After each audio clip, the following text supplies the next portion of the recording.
It's time for Dodger Baseball.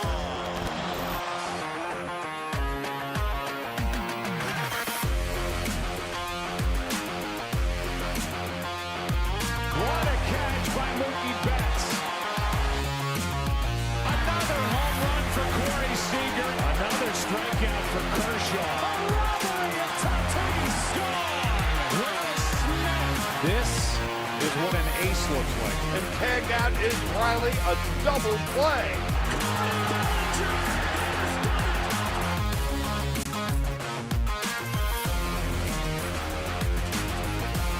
Dodgers have won it all in 2020.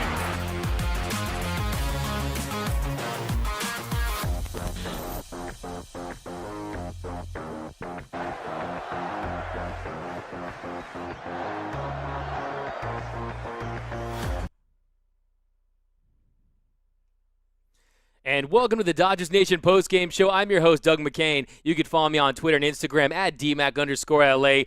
But you know, the Dodgers lose today, the series finale to the San Diego Padres. And in this series, had so many fireworks, so much drama, but the Padres get it done. The Dodgers still win the series. They still took care of business down in San Diego. But bottom line today, the bats just could not get it done. The Dodgers, they just couldn't get it going. Save for a single by Will Smith, the two-run shot by Chris Taylor. Zach McKinstry actually had the Dodgers' first hit after the Padres had retired 14 straight. 18 of the last 19 Dodger batters retired. And we're going to break down all the action. But bottom line, the Dodgers still got it done. They still have the best record in all of Major League Baseball at 13-3. And this is one of the biggest wins in Padres franchise history. So you got to feel good for them. But you know how we get down. We're going to break down all of today's action. We're going to talk about why the Dodgers lost today's game. We're going to get it all in here on the Dodgers Nation post-game show. But first, let me know where you represent Dodgers Nation from today. Give me your city, zip code, area code down below in the comments section. If you're watching on Facebook, be sure to share the show. If you're watching on Twitter, be sure to retweet. And if you're on YouTube, be sure to subscribe and smash that like button. But we've got lots to get into, lots to unpack. It was just a crazy series, lots to talk about. But why? First, I want to know from you guys, why did the Dodgers lose today? Was it the bullpen? Was it the Dodgers bats, the cold bats for the Dodgers? We're going to get it all. We're going to break it all down here on the Dodgers Nation postgame show. But here we go. Let's break it all down. Get right into this comment section. We got Deborah Young. Bazooka did not have his best stuff. Yeah, Bazooka, his first appearance of the year. That's kind of a big spot, a one-run game for Bazooka, Brusdar Graterol to come in there and execute. And, he did not have his best stuff, was not landing that slider for strikes when he got his opportunity there. But yeah, Brusdar Graterol definitely not his best start, his best appearance, but he had to get him started somewhere. I'm not sure if I love him in that spot. This bullpen had been taxed, but he comes in to pitch the seventh inning to face Manny Machado. Machado singles to left. Machado advances to second on a pass ball. That didn't help matters out at all. Then Hosmer's RBI double ties things up at 2. Then he gets Pham swing on an 85-mile-per-hour slider for the first out, and then Mateo grounds it short for the second out. Walks Carantini to give the Padres runners in the corners with 2 outs, and that was all she wrote for Bazooka. So his day was done, did not come in and preserve that Dodger lead. Today, all in all, he goes 2/3 of an inning for Brusdar Graterol, throws 20 pitches, 13 for strikes, and had the 1 earned run, gave up the double. But look, you saw that. Look, I call him, Mr. Keeping It 100 because you saw the triple digits, but you're right. He does have to get the feel for that slider and get some more swing and miss there. But here we go. We got the 8-1-8. We got Eli Lopez. What happened to the Dodgers? Look, the Dodgers took care of business. They beat San Diego, and you got to credit. You got to give San Diego some credit. This is a good team with a lot of good players, and credit to their bullpen and their pitching staff. Look, this series, for all the glory of Corey Seager's home run in Game 1, of Justin Turner's home run in Game 2, and Mookie Betts' best catch of the year, the Dodger bats have been cold this series. 18 for 108 this series, hitting 166 in 3 games against the Padres when they came into the series with the best offense in Major League Baseball in most metrics. An 835 OPS, first in Major League Baseball, a 270 batting average, second, averaging 4.5 walks a game. But the Dodgers with the strikeouts, too, were a big killer tonight for your boys in blue. 14 strikeouts for the Dodgers today. Just Blake Snell was really having success. We saw him having so much success with that slider. Today he was getting big punch-outs with that heater. 39 strikeouts total for the series for the Dodgers, but they still go down there and take 2 out of 3 from a very good Padres team. But let's jump back into the comments section and let me know, why do you think the Dodgers lost today's game? Give me your takes down below in the comments section. We got Maria from the 619, Susan from Maple Valley, Washington. Offense took the day off. They definitely did. Got to give you one for that. We got Erosi, California. We got the ump. Yeah, I mean, come on, man. I mean, that was just, like I said, I mean, it almost seems like the plate had wheels on it.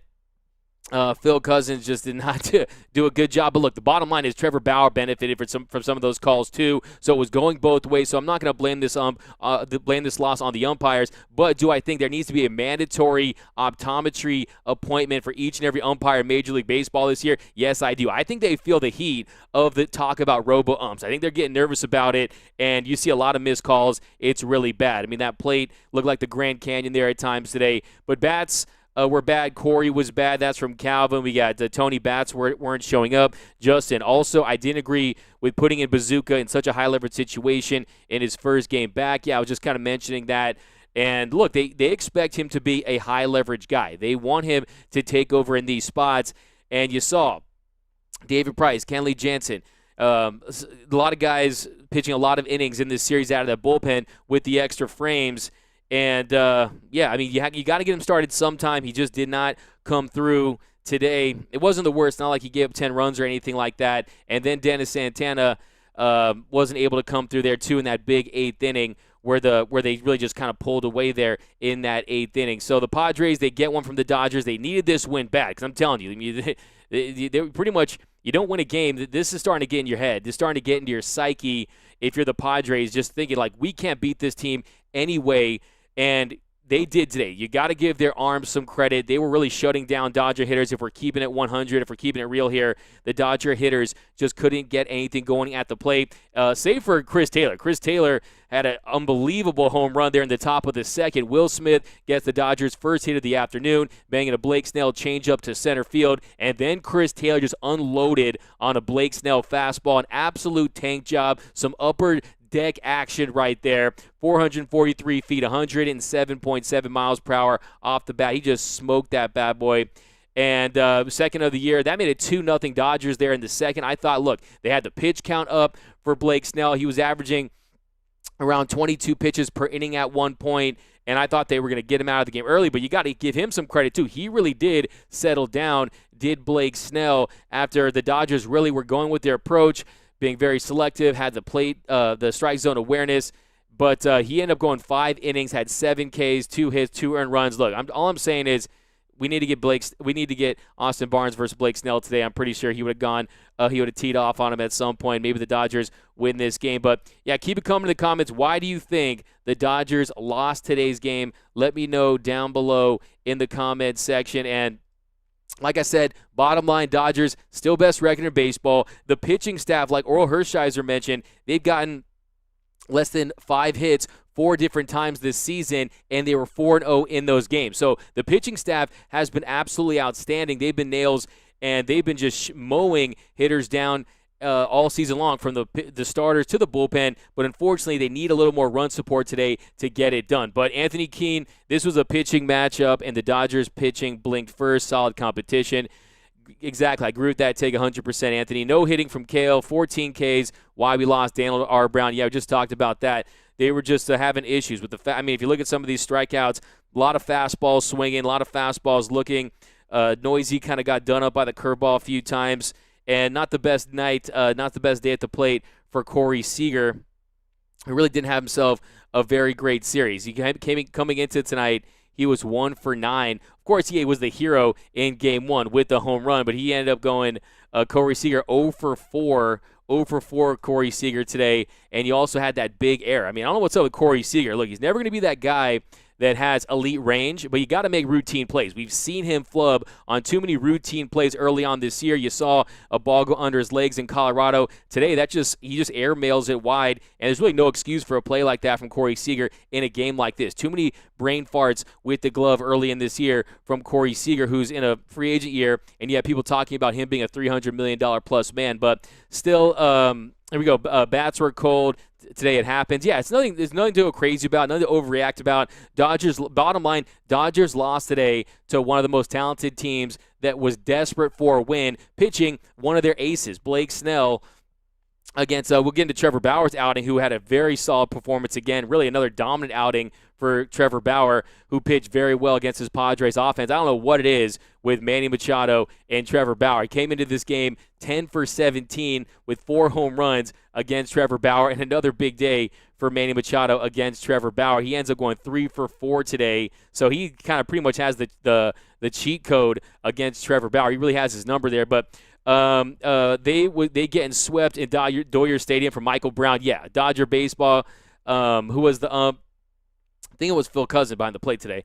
But still haven't lost this series. Yeah, David Dalton, this is baseball, 162-game season. Dodgers are still on pace to win over 132 games this year. So nothing to be too worried about, but we do have to respect the talent level of this Padres team. They have a very deep bullpen. They have a quality lineup and a quality starting rotation. So if you thought we were going to go 19-0 against the Padres this season, you were going to be sorely mistaken, because this is a team that's capable of winning games. And give them some credit today. They definitely got it done there and took advantage of really not the top end of the Dodgers bullpen there. I mean, I'm very high on Dennis Santana. Of course, Brusdar Graterol is going to still get in the swing of things and become his dominant self again and continue to grow as a reliever. And then give Scott Alexander some credit, too. Scott Alexander comes in there, high-leverage situation, and he really shuts it down. He really shut it down there late for the Dodgers. But a couple more takes. We're going to keep breaking this one down, guys.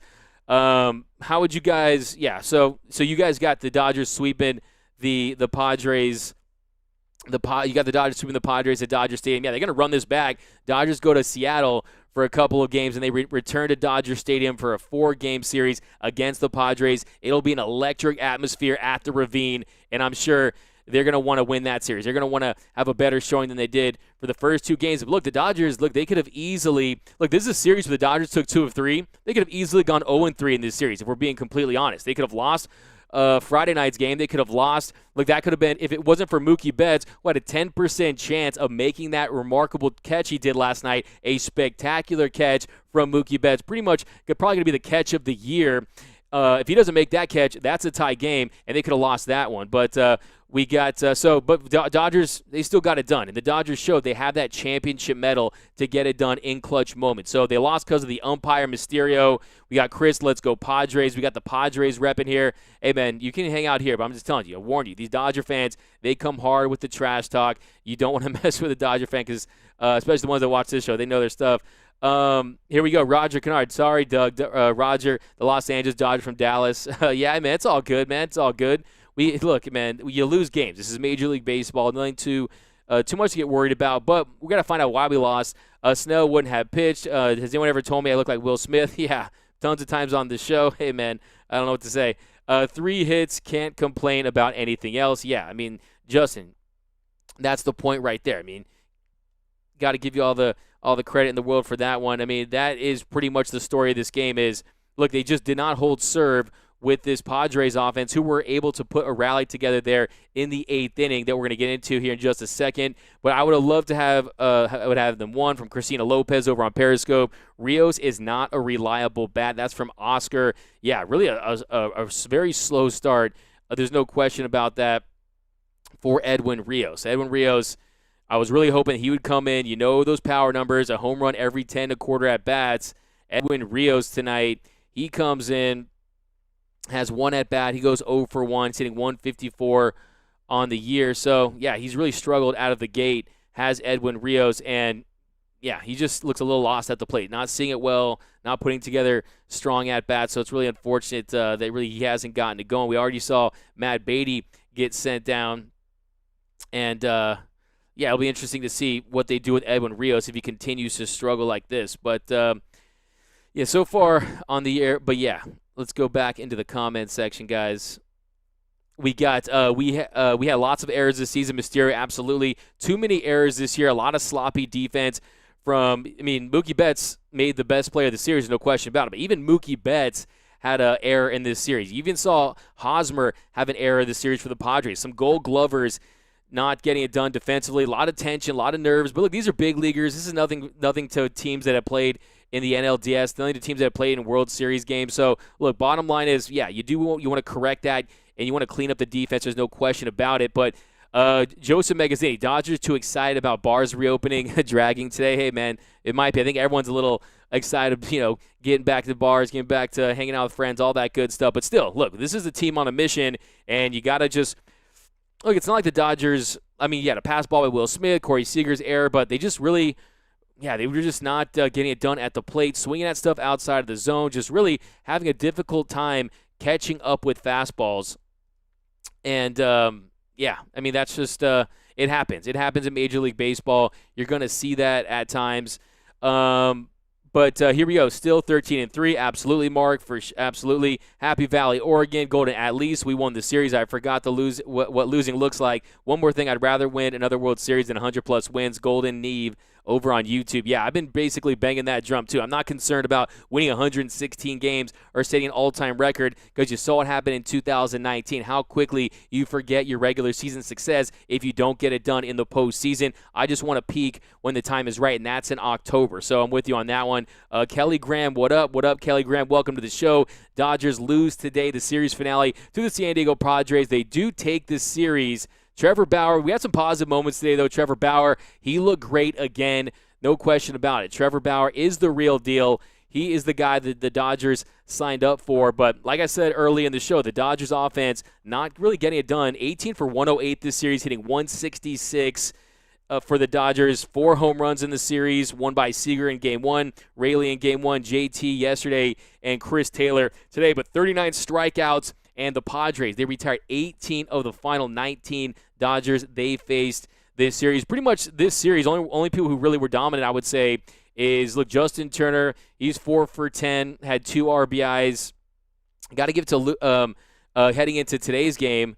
And Justin Turner ends up going 0 for 3 today. So today, Will Smith, he gets the hit in the second inning. Chris Taylor home run in the second inning. And then Zach McKinstry singles late in the game. But other than that, you're not going to get it done very many. You're not going to win very many games when you have only 3 hits. Only 3 hits is not going to get it done against a quality opponent like the San Diego Padres on the road when they're desperate to not getting swept. They were trying to avoid the broomstick. So, look, I'm sure it's going to be a big day. I'm sure they're going to have T-shirts printed, a big ceremony, a big parade down at Gaslamp down in San Diego. I'm pretty sure it's lit right now. One of the biggest days in San Diego sports history today, avoiding the sweep against the Dodgers, but you got to give them some credit. But bullpen failed from John Charles Luther. We got Dodgers will be fine. Trevor looked good. Keith, he definitely did. We're going to get into that a little bit. Christina Lopez, I forgot how it feels to lose because the Dodgers have us spoiled so much. You're right. I mean, this team is so good. It's almost like you expect to win each and every game, and then when they do lose a game, you're like, wait a minute, this is baseball, okay? Even the great teams are going to lose games. So, and they're going to lose a lot of games. I mean, that's just the nature of this sport. But we got home umpire was awful. We got I feel sorry for Mariners pitchers. Offense is going to bust out tomorrow night. Yeah, look for Corey Seager going up against his brother Kyle Seager. I think he has a big series against the Mariners. I think that this team is a very talented team. This is, if you look at the numbers right now heading into today, the Dodgers offense is tops in the league in almost every category you want to be. Tops in the league, 5.6 runs per game, 1.3 home runs per game, an 835 OPS, that's first in all of Major League Baseball, 363 on-base percentage, that's first in all of Major League Baseball, first in walks per game. So, look, this team is a dominant juggernaut of an offense, but there's no question about it. Just not their best day with the stick. We got Larry Scott, puck those Padres. I like that one. I can't believe the Dodgers lost. That's from Hugo Ramirez. I have no confidence in Santana. Paul, David, Francis. Look, you had a big night on Friday, and if you're going to continue to put Santana out there in these moments, you got to let him, you got to trust him in these situations, and he didn't come through today, but he did come through on Friday. Got Tatis looking at that beautiful slider right in the middle of the zone, kind of froze him right there. So he came through on Friday, did not come through today. Bottom of the, but still, I think that he's got some filthy stuff. I think he's a guy that I want to see more of out of that Dodgers bullpen, and also show some love to Scott Alexander, who really got it done too. So bottom of the 8th inning, yeah, like I said, it was a brain fart by Corey Seager, a routine ground ball, throws high and wide on a profar grounder, giving the Padres the go-ahead run with no out. So you start the inning with an error right there is not it's definitely not gonna bode well for keeping a clean inning. But Gavin Lux is the piece we missed this series. Why was Noisy brought up and not Peters? Yeah, I mean, look, Sheldon Noisy, he got some action today. A little more defensive versatility with Sheldon Noisy in the infield, so that's probably why you saw that. Sergio Torres, my man, I feel you, my guy. Facts of the matter is they won the series. They need to bring it next series. Yeah, this team, really nothing to feel bad about if you're the Dodgers. They lost a tight one today that their $40 million man still was shoving for the most part, getting it done.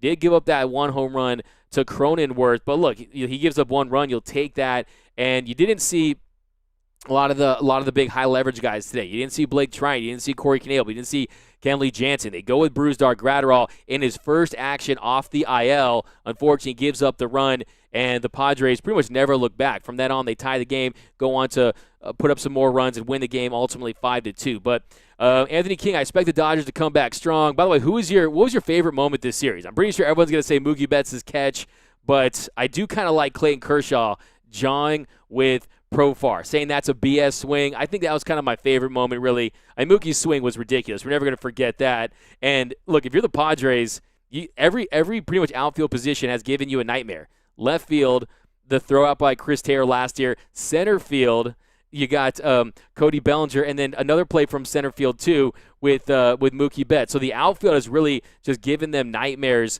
through the last couple of seasons. And here we go. We got Anthony. We got Ruben. We got Ruben trolling hard in the comments. All good, man. Hope you're having a great day. Chris, and if I weren't for Mookie being Superman last night, that game is tied. Yeah, like we mentioned earlier.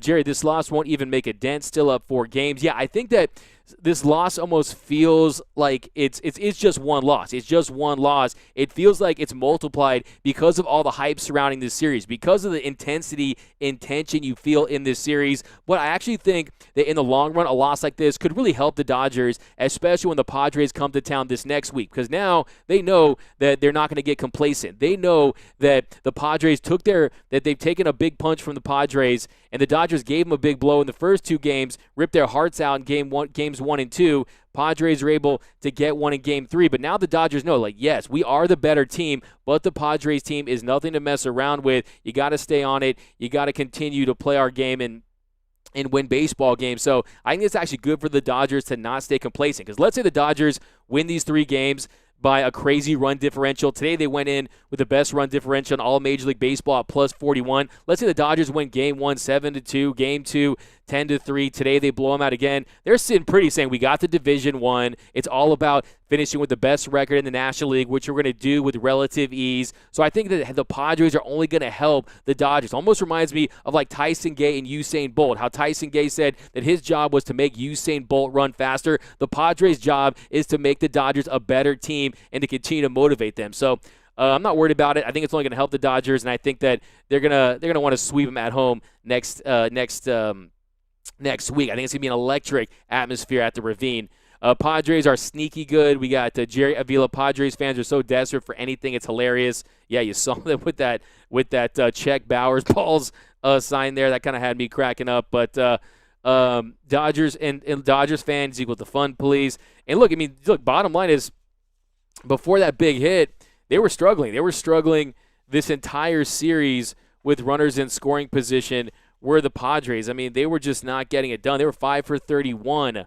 5 for 31 with runners in scoring position before that big 8th inning. So Seager, he never so then CT3 he gets Cronenworth, or then he gets Scott Alexander, he gets Cronenworth to pop to short for the first out.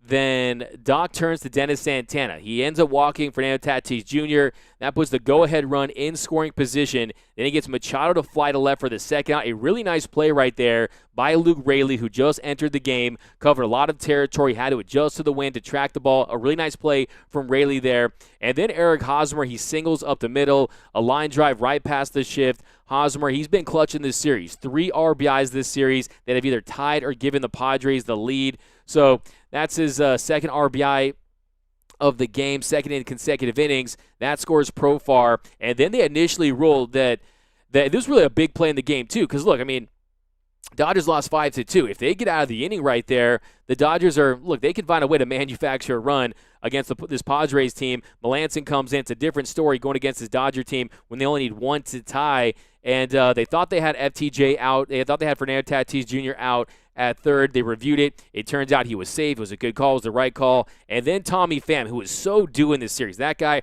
was striking out. He just could not hit the ball. He could not have hit a beach ball off a tee this series. He was due. He smokes a 2-run double to left on a hanging changeup by Dennis Santana. That clears the bases for the Padres, making it 5-2 San Diego. So that was pretty much the game right there. But here we go, back to the comments section. We got a lot of Padres fans. You guys all of a sudden wake up here. Look, don't forget, we body slammed Diego last year in the NLDS. And look, to me, the Padres, they're good for the Dodgers. They're like the Teen Titans. The Dodgers are like the Justice League, okay? They're chasing what the Dodgers have, okay? So I'm not too worried about the Padres fans out there. Enjoy your win. Like I said, this is one of, if not the biggest days in San Diego sports history. You got blown out by the Niners in the Super Bowl 1995 or 6, something like that. And but this is a big day. I mean, you got smoked by the Yankees in '98, but I mean, one of the bigger days in Padres history. Of course, other than that wild card series win. Now I'm just messing with San Diego. It's all good, man. Hey, I love the competition. To me, it's great for the game. It's great for the Dodgers. I love seeing these two fan bases go at it as far as just bringing more attention to the game. The intensity, it's great, especially when the Giants are an absolute – I mean, they had a pretty solid start, but they're definitely not a contender. So am I ready to call this a rivalry? No, because, I wouldn't call it a legitimate rivalry yet, but this is the matchup that you want to see in Major League Baseball. The intensity, the tension is there. And, look, it is a rival in the sense that is the team that I think that, look, I mean, you have a lot of these guys downplaying, like Corey Seager, Kershaw saying it's just another division rival, but you felt that postseason-like intensity in this game. And, look, if let's say they fare well against the Dodgers in this next series, then we can start talking about it, but I'm not getting too caught up in that. I think that it's a temporary rivalry, just like how the Lakers and the Phoenix Suns was a rivalry, and then it wasn't all of a sudden. Then it was and then before that you had Lakers versus the Kings, then you had Lakers versus Portland. So to me, it's a temporary rival while the Giants get their stuff together and while the Padres have this run. And after that, we'll see. Bauer is the man from Yangyi. 818 Sego from YouTube. I'll take 2 out of 3 any day. Deborah Young next week will be fun. Beatty and the Beast. I like that name right there. Beatty and the Beast. Dodgers can't win them all. It's okay. Not worried at all. I agree with you 100%. Give you a let's go Dodgers for that one. And then San Diego's a joke. I'll take 2 out of 3 every day. Seriously, Armando Moreno. A lot of bad calls, but it's all good. It's still Dodgers win or lose. We are the face of the West. Yeah, the face of the West, the class of Major League Baseball, the prohibitive favorites to go back and win the World Series. I think the Dodgers will ultimately be the first team to repeat in the National League since 1976. So long run, big picture, today's loss means virtually nothing. But look, I mean, I think it means a lot for the Padres. It means a lot for the San Diego team that with all the moves they made in the offseason, to lose and get swept at home, especially when you bring back Fernando Tatis Jr. for this series, I think that would have been a crushing blow early on. But Dodgers world champion Padres are a good, tough team, no question about it. The Empires, though, I'm with you, Doug. Tony Crenshaw, John at Jerkson, Profar. Yeah, I just love that moment. If you have not yet, give me your favorite moment of this series. You can have Corey Seager's home run in Game 1. You can have David Price dealing in Game 1. You can have Dennis Santana going up in Game 1, too. But let me know. You're preaching D-Mac. The Padres only make them better. Come playoffs, will be battle-tested. Exactly. You need that. You don't want to go through a whole season where you're just dominated. You saw what happened to the Warriors a few years ago when they broke the Bulls' record, and they had 73 wins. You saw what happened there. You saw what happened to the Dodgers in 2019. So, look, you want competition. That's how you avoid complacency. And I think it just gives the Dodgers an edge. I mean, you could just feel it, especially coming off a World Series win. And the Dodgers already have so much to prove because it's a full 162-game season. You want to win at home in front of your fans. They have enough motivation as it is, but anything you can get in a long season, it's definitely helpful.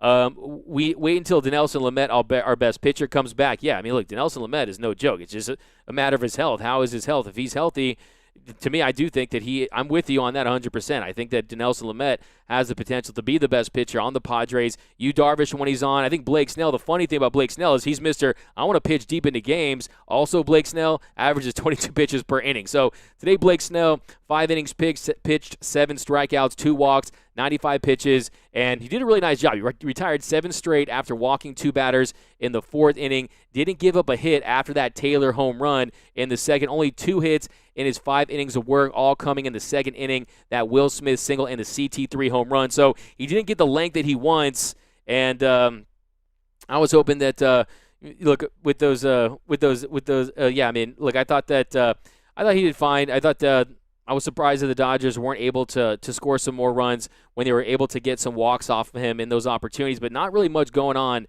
for this Dodgers offense there throughout the game. But another big inning too really was that 4th inning. Was the bottom of the 4th inning well, actually, let's talk about this this bottom of the 7th. So yeah, because we'll talk about Brusdar, Gratterall. So actually we already talked about that, I think. But yeah, bottom of the 4th inning was another inning, but that we're going to get into here where, look, Trevor Bauer was cruising, and he had Cronenworth down on a 1-2 count. And the next pitch, Cronenworth hit a bomb off Bauer for the Padres' first run of the day, cutting the Dodgers' lead in half at 2-1, crushed a hanging curveball in the inner half, and then he gets FTJ to line out for the first out. Then Manny Machado on a 2-2 pitch, he singles to left on a 97-mile-per-hour fastball. Then on a hit and run, Hosmer grounds to short. Machado advances to second. So they were definitely threatening in this inning, and he advances to second. Then he punches out Tommy Pham with a cutter to end the inning. That's another pitch. You're talking about the umpires. He definitely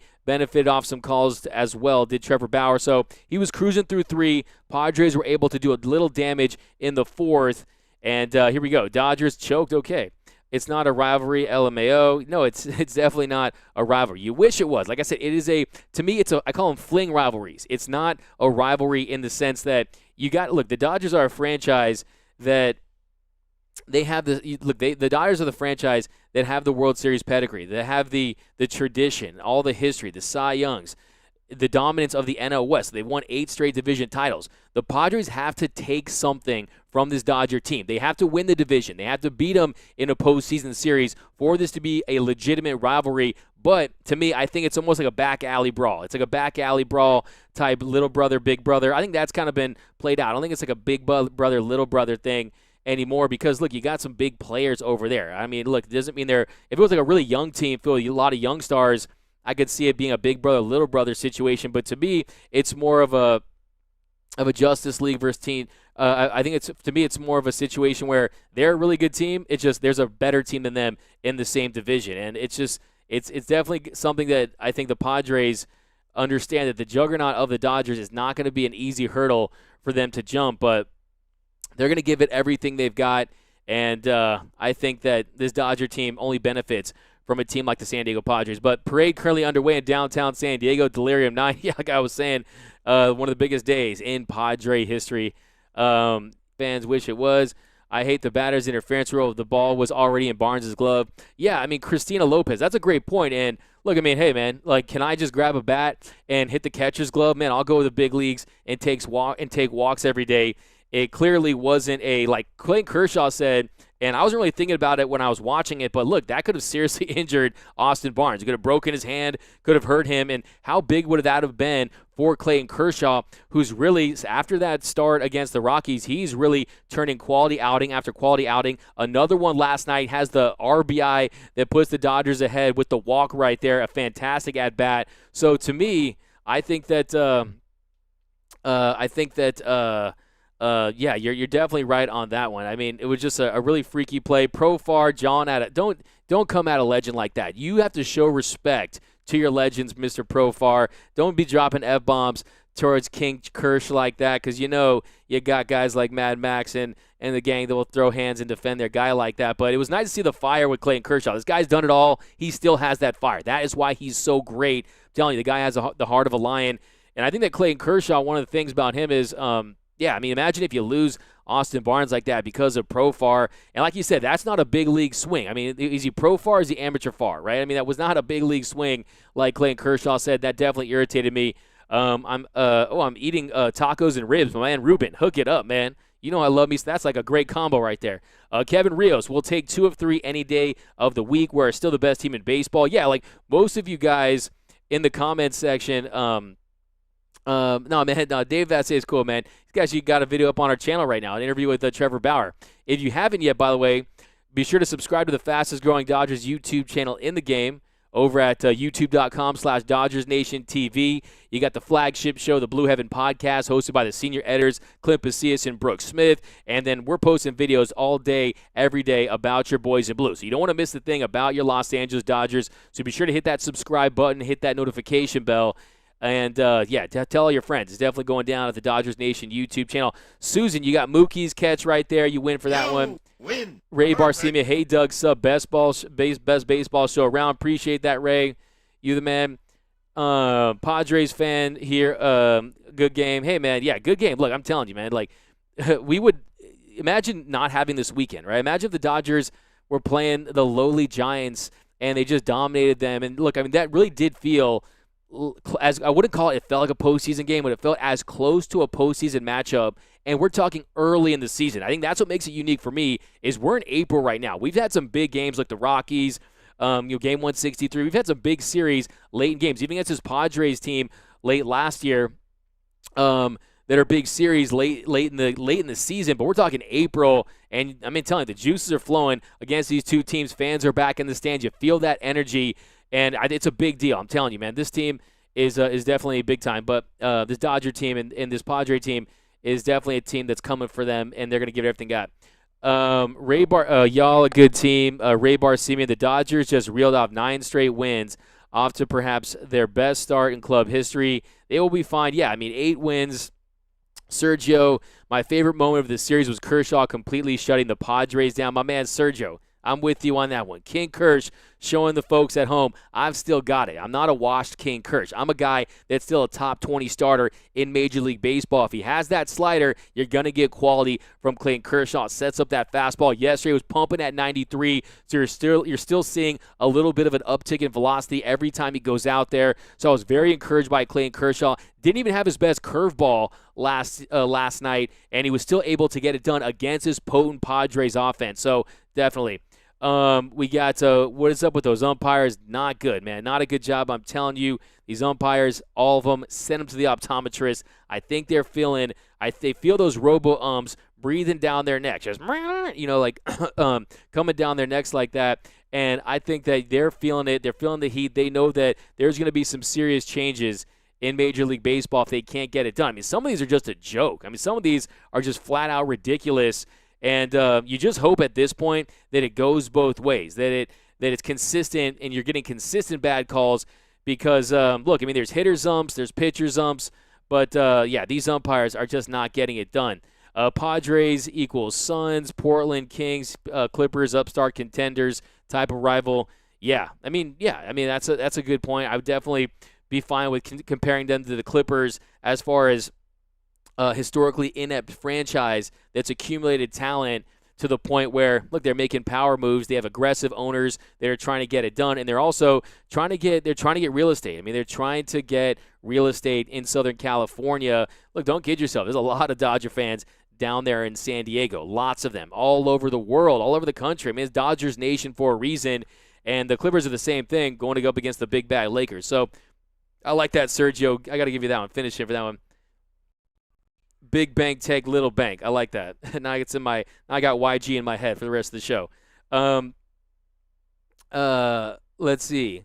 Oh, here, I like that. Roger Kennard. If Doug won't say it and Kershaw and Seager won't say it, then I sure the hell will say it. This is a Dodgers-Padres rivalry, and it started last year, and it will last for at least a decade. I'm calling it a fling rivalry. It is a temporary rivalry. Okay, but it's not a rival. Look, the bottom line is if we play, this is the difference. Okay, by the way, thanks my man, Think Blue 310 $4.99. Keep that content coming. I appreciate that so much. Appreciate all you guys out there for rocking with us, man.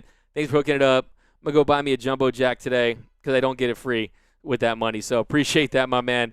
But like getting back to this rivalry debate, the thing is, if we play the Giants this year, it's going to feel like a rivalry no matter what the records are. A real rivalry is throw out the records and let's get it on. But this rivalry is contingent on the Padres being a good team, a team that has a lot of talent, a team that's being a contender. The minute that the Padres are done, the minute that the Padres go back to the basement of the NL West, this won't be a rivalry anymore. And that's the difference. That's why I'm calling it a temporary rivalry. It's a fling. It's like summer loving. We're not married. It's a nice little fling right here. It's nothing serious. But look, I mean, for the moment it is. But it's not a forever rivalry. We all know who that is, and they wear orange and black, and they're up in the Bay Area. Do you remember when the Dodgers and the Big Red Machine battled out in the 70s? The Dodgers had great teams, and the Reds had better teams. That's a rivalry. That's from One Rhino Dances over on YouTube. Look, Chen, how is this a rivalry when Padres fans are cheering of not getting swept? I mean, Luke Chen, that's a great point. That's a great point right there. I got to give you that one. Finish him. Because that's right. I mean, they're celebrating not getting swept. But on the same note, it's like the Dodgers fans' presence, even though they've tried to keep LA fans out of Petco Park, was still very significant. Look, you heard boos in the stadium when Blake Snell was going to first and trying to check the runner right there. And when he was making his move, you heard boos. You're not going to see that at Dodger Stadium. You'll never see Padres fans take over Dodger Stadium like that. So I think the Padres need to do a better job in keeping their fans in San Diego. Don't be selling your tickets. Find a way to buy every ticket you can and show us that you're the real deal like that. I'm just saying. Tell SD to keep sending the ballsist points up to LA. We'll handle the rest. 818, can the Giants get good again so that we can get our real rivals back? Yeah, I got to give you that one, man. I like that one. I'm with you on that. I was worried about Tatis Jr. during this series. Clint and Brooke brought up good points about the Padres not managing their injuries well. They could potentially have Tatis out for the year. Look, that's why I've been calling them the check. And yeah, great points by Clint and Brooke, the senior editors here at Dodgers Nation. Brooke's probably asking questions. Clint's probably asking questions to Doc right now. But you're going to catch their show tomorrow. The Blue Heaven podcast will be coming at you live Mondays and Thursdays. But yeah, I mean, that's why I call them the check engine light Padres, okay? They drive their car. They drive their car with the check engine light on. They don't get their oil changed when it tells them to. And then what happens? It turns into something bigger, like we saw with Mike Clevenger last year. There's something with this training staff. They're not getting it done. So that's, to me, one thing I have to respect about this Dodger organization. From top to bottom, pretty much every aspect of this Dodgers organization is elite. It's first class. And that's another reason why they get it done. I mean, you saw, just the difference in what the minor league players eat from a food standpoint. I mean, like, I don't know if you saw that article in Baseball Prospectus like last year about the minor league system with the Dodgers. I mean, everywhere you look in this franchise, you have a first class everything. So it's definitely a good point there. Let's go Dodgers. Joseph, I was worried about Tatis. Oh yeah, my bad. I believe the best with run was 22 in a row. We got Luis. Remember, Bellinger didn't even play the series. Yang, it's another fantastic point. Look, the Dodgers almost swept a team that some people picked to beat them without Cody Bellinger. And Cody Bellinger really hasn't gotten off to a great start at the plate, but he's still a player that he can go off. He can get hit a hot streak. He can give you big home runs. And defensively, he's another guy that's definitely one of the best in the game at his position. But yeah, that's a great point. They still have not gotten. They still don't have Cody Bellinger back, who before he went down injury, he was hitting 211, OPSing 654 was Cody Bellinger. So, yeah, back into the comment section. Hopefully he'll get back. I mean, when you hear fracture, hairline fracture, that does not feel good. And hopefully he'll get back and have a speedy recovery and just get it going, because I think that he really needed to be in there and figure this thing out. You saw him making moves with his stance, his approach at the plate in spring training. And I think that he's a guy that really needs to get in there and get going. But, yeah, Chris Taylor, super hot bat is a great sign early on. That's a great point right there. Chris Taylor, Zach McKinstry, ZMac, ZMac _LA. I hope we get robot umpires soon from Kevin Rios. Yeah, where do you guys stand on that? Are you guys about the robot umpire? Let me know down below in the comment section. They're hating on the Dodgers. We got Clipper Nation is growing. Keep hating, Doug. Hey, man, I'm not hating on your Clippers, man. I actually respect Steve Ballmer. I respect Steve Ballmer because this guy does not mess around. He spares no expense. He's gotten them elite players in a short amount of time. saw what the Clippers are doing in the community. So not hating on the Clippers, but it's really far apart. I mean, as far as like the New York Mets and the New York Yankees, the Clippers and the Lakers, I mean, you couldn't find as two franchises that are that far apart when it comes to history is concerned. So it's going to take some serious winning, but I do think they have a chance this year. The Clippers definitely have a chance this year, but this is not a basketball show. But Chris, I'm not worried about this one loss. We have the Padres. We have the Padres this season easily. I agree. Ruben, yes, I live in San Diego. I'm a diehard Dodger fan. Go Blue. What up, Ruben? Thanks for rocking with us down there. I'm pretty sure it's loud outside your house right now with all the parades down in San Diego. Rivalry with the Giants and Yankees. Yeah, you can't discount that. 11 World Series matchups against the Pinstripes. Yeah, we understand that. We know what happened in 1996, Voice Gamer, but didn't amount to anything. And I mean, come on, mid-90s Dodgers in that era were just I mean, we don't have enough time to get into what was wrong with the Dodgers right then and there. Still some of my favorite. That's really when I fell in love with baseball with that team. But it's unfortunate. When is the Padres parade? Jose Mata. We got we didn't play our best and we still won the series. Deborah Young, great point. Padres acting like they won the World Series. Jose Mata. We got Padres 5-11 against the Dodgers since then being good. We got I would hate robo umps, but these umps got to do a better job and step their game up. That's from Sergio. We got josemata.com. 818 Sega pre-COVID $18 would get you in to Staples for a Clippers game. LOL. We got you guys going up against that. Clippers, Lakers hating the trash talk in the comment section. Maura O'Brien would love robo umps, especially after this series. Look, I mean, my whole take on the robo umps is, look, I mean, it's going to be pretty complicated to have them make every single call. There's a really good HBO Real Sports where they get into it, and you'd be mind blown by just how effective these robo umps are. But I mean, I think that what makes baseball so great is everything that happens just outside the field of play. All the things we get to talk about, all the little dust-ups, the things that happen. You know, like, I mean, Justin Turner slipping over base today, Trevor Bauer doing the safe sign. I think that what makes baseball great is there's so much to talk about. I think you lose that if you lose the human element of an umpire and them not making calls like that.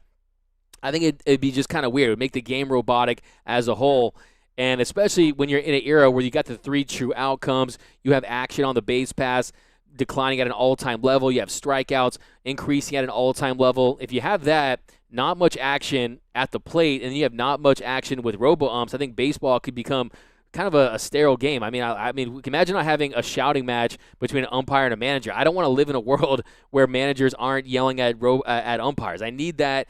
But I do think there should be a system. I do think there should be a system. That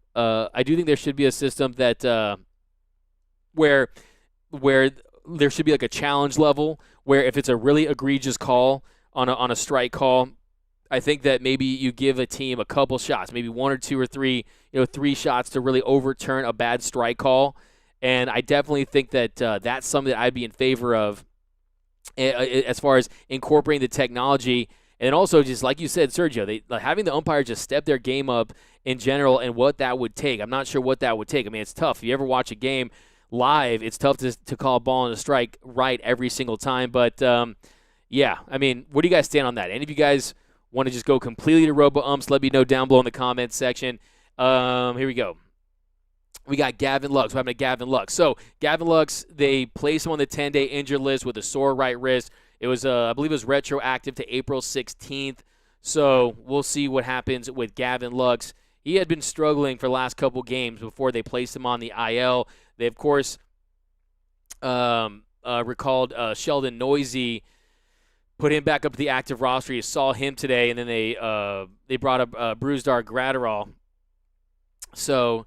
Yeah, and then they optioned Alex Vesia. So we'll see what happens with that. But here we go. Better umpires from Comic Book Hunt. Can't forget Belly is still out from Kelly. Challenging strikes and balls will slow down the game so much, though. Carlos, I haven't completely ironed it out for sure. But there has to be – I just want to see a situation where, I mean, if you go robo-umps, I mean, you have a robot behind the dish, calling balls and strikes, and there's no human error. No human error. I think that's kind of the beauty of baseball and sports in general, like, is the fact that you can look back and you don't want perfection every single time. Every single time, and I do think that some of these calls are so egregious that you should have some challenge option. If you even had 1 or 2 a game, I don't think that would. I don't know if that. I mean, that would slow down the game some, for sure. I mean, you could slow down the pitcher's warm up.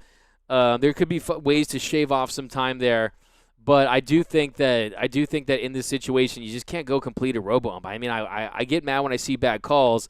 But, like I said, I do like that human element. It's really a part of the color of Major League Baseball, baseball in general. And, look, I mean, it's, when I watch highlights and I see Walker Buehler get a big strikeout, I love to watch the guy do the big punch-out. So, we'll see how it goes. I mean, I do think that just the presence of a robot there as a potential challenge will make the umpires, like Sergio just said, up their game. So, Vince Martinez, here we go. Dave. No robos. Keep it human. Vince, umps need to go back to standing behind the pitcher. Interesting take right there. Maura O'Brien, only a challenge is what I'm meaning. There we go. Chris Taylor is having a great start, though. Ray Bar-Simeon. We got, Chris Taylor. He's definitely having a nice start. Average, you want to get up there, but the power numbers are nice. 3 home runs for Chris Taylor, 9 RBIs. Slashing 245, but I like that OPS there at 863. 18 strikeouts to 8 walks. Probably wants to cut down those strikeouts a little bit, but I like the aggressive approach at the plate for Chris Taylor, and when he's getting a hold of him, he's absolutely smoking him. Here we go. We got Anthony King. Maybe have a robo-ump during the postseason only. Interesting take right there. AC, need better umps. They've been making horrible calls and losing games for the teams. We got Mark. Absolutely effing ridiculous how bad some of those umpires miss. This is their job every day, and they can't do better than that. Yeah, I mean, look, sometimes they're just getting exposed, too, by modern television. I mean, you see just how bad they are. You see just how bad some of these calls are. It's just terrible. I mean, it's like Angel Hernandez is basically like they're cloning him and throwing him to every single game or something like that. So, it's pretty bad. I mean, if you want to see a really bad umpire, go look at Eric Gregg on the NLCS with Livan Hernandez. Craig, robo umps would only call the strike zone. Mark Fitzer. Yeah, I mean, there's that too. But I mean, I do think it's dangerous though. I do think it's dangerous that once you see it and if it's effective, that they're going to get phased out pretty quickly if they like what they see. But I didn't, but now I think the only option is robo umps. That's from Mark Fitzer. So yeah, it's definitely a really complicated argument, a nuanced conversation about robo umps. But they do need to improve this year because look, it's right now we're not going to get too hot and bothered about it in the regular season. But come postseason, they keep blowing calls like this. There's going to be hell to pay. We got Alejandro Montez. Dodgers should trade for Josh Hader or Craig Kimbrell. Both are pitching very well this year. Josh Hader, we'll see what happens as the season moves along. We'll see if the Brewers fall out of contention at some point. If the Dodgers are willing to make a move, I definitely wouldn't completely rule that out. They've shown interest in him in the past few seasons. Even this past off seasons, you heard some whispers. But younger umps, interesting take. I mean, I'm not an ageist, so but interesting take there. We got how can you overturn a robo ump? No, I think that if you could use the electronic strike zone to overturn human ump on the call. Like some of these today, you go back and look at it, maybe change the count. It would just really destroy the rhythm of the game. So it's tough. I mean, there's a reason why it's been this way for this many years. But like I said, go on YouTube, search. I don't even know where it is, but the HBO Real Sports about using robo-umps. It was wildly effective, and the players got really used to it. So we'll see what happens. I do think that it'll be a part possibly of the offseason collective bargaining agreement with the players and the owners. So we'll see if it becomes a part of that, of a bargaining chip. But I still think we're still some ways away, at least a few years. And look, I mean, you're going to just wipe out an entire industry of umpires. I mean, that's kind of tough right there.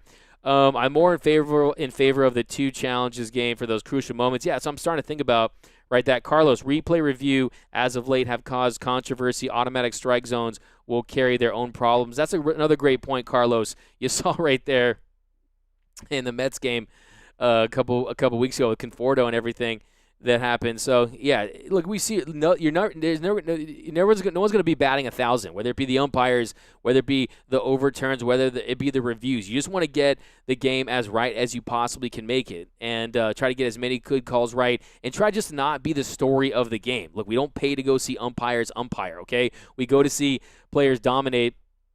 And but yeah, what would you guys grade? What time is it, you guys?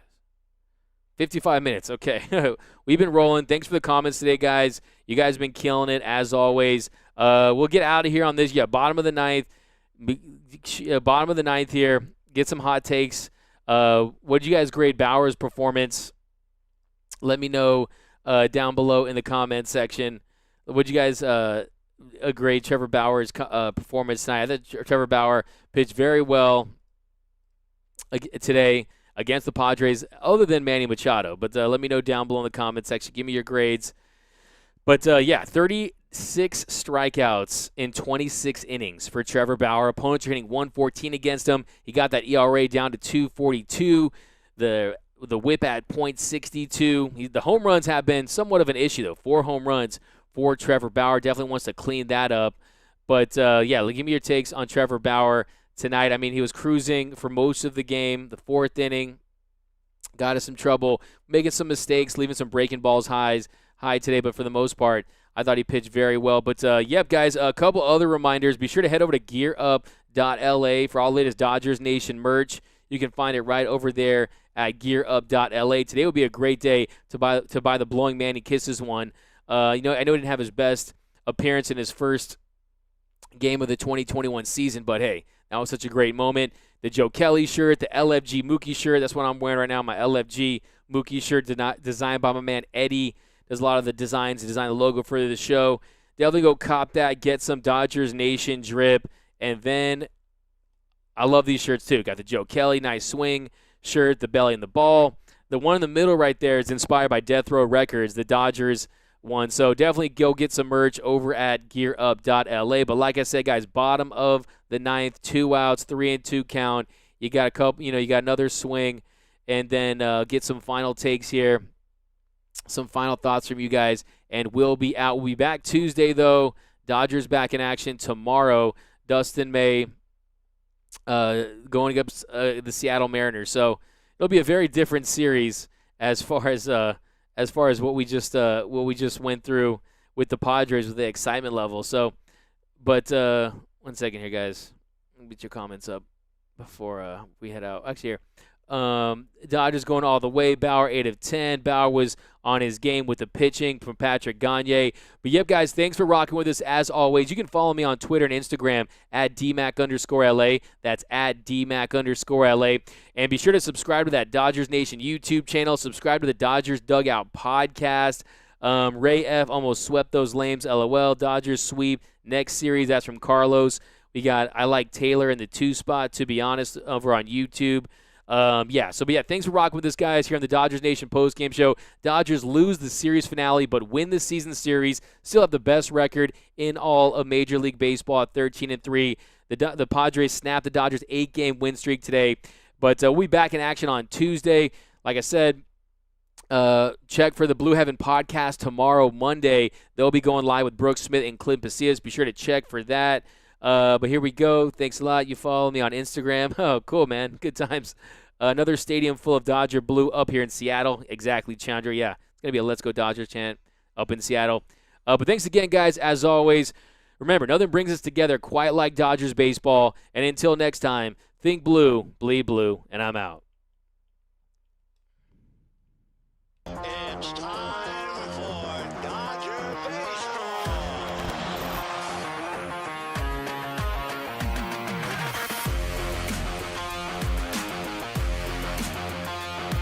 What a catch by Mookie Betts.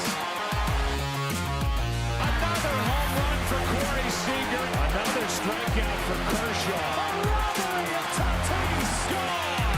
Will Smith. This base looks like. And tag out is Riley, a double play.